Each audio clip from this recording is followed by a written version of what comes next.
ನಾವೆಲ್ಲರೂ ಬಂದಿದ್ವಿ. ನಮ್ಮ ಫ್ರೆಂಡ್ ಉಷಾ ಮತ್ತು ಅವ್ರ ಶ್ರೀನಿವಾಸ್ ಅವರು ದಂಪತಿಗಳು ಅವ್ರಿಗೆ ತುಂಬ ಇಷ್ಟಪಟ್ಟು ಇವತ್ತಿಂದು ದಾನ ಧರ್ಮ ಮಾಡಿದ್ರೆ ತುಂಬ ಒಳ್ಳೆಯದು ಅಂತೇಳಿ ಇವತ್ತು ಮನಶ್ರೀ ಆಶ್ರಮಕ್ಕೆ ಎಲ್ಲರಿಗೂ ವೃದ್ಧರಿಗೆ ಎಲ್ಲರಿಗೂ ಒಂದು ಸಹಾಯ ಆಗುತ್ತೆ ಅಂತ ಅಡುಗೆ ಎಲ್ಲ ರುಚಿ ರುಚಿಯಾಗಿ ಎಲ್ಲ ವೆರೈಟೀಸ್ ಮಾಡ್ಕೊಂಡು ಬಂದು ಎಲ್ಲರಿಗೂ ಊಟ ಕೊಟ್ಟು ತುಂಬ ಖುಷಿಪಟ್ವಿ. ನಾವು ಅವ್ರ ಜೊತೆ ಬಂದು ನಮಗೆ ಭಾಳ ಖುಷಿ ಆಯಿತು.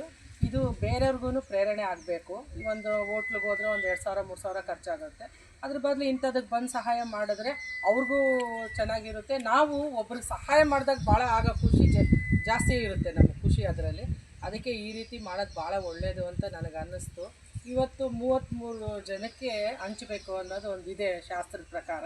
ಅದೇ ರೀತಿ 33 ಸ್ವೀಟ್ ಹಂಚ್ಬೋದು, 33 ಹಣ್ಣು ಹಂಚ್ಬೋದು, 33 ಬೇರೆ ಏನಾದರೂ ಹಂಚ್ಬೋದು. ಇದು ಎಲ್ಲರೂ ರೂಪಿಸ್ಕೊಂಡ್ರೆ ತುಂಬ ಚೆನ್ನಾಗಿರುತ್ತೆ. ಮಕ್ಕಳಿಗೂ ಮನೆಗೂ ಎಲ್ಲದಕ್ಕೂ ಒಳ್ಳೆಯದು. ಈ ಮಾಸ ಮಾತ್ರ ಒಳ್ಳೆ ಮಾಸ. ಇದು ದಾನ ಧರ್ಮಕ್ಕೆ ಎತ್ತಿದ ಕೈ. ಈ ರೀತಿ ಮಾಡೋದ್ರಿಂದ ಅವ್ರಿಗೂ ಖುಷಿ ಆಗುತ್ತೆ, ನಮಗೂ ಖುಷಿ ಆಗುತ್ತೆ. ಇದು ಎಲ್ಲರೂ ಪ್ರೇರಣೆ ತಗೊಂಡು ಮಾಡಿದ್ರೆ ಒಳ್ಳೆಯದು.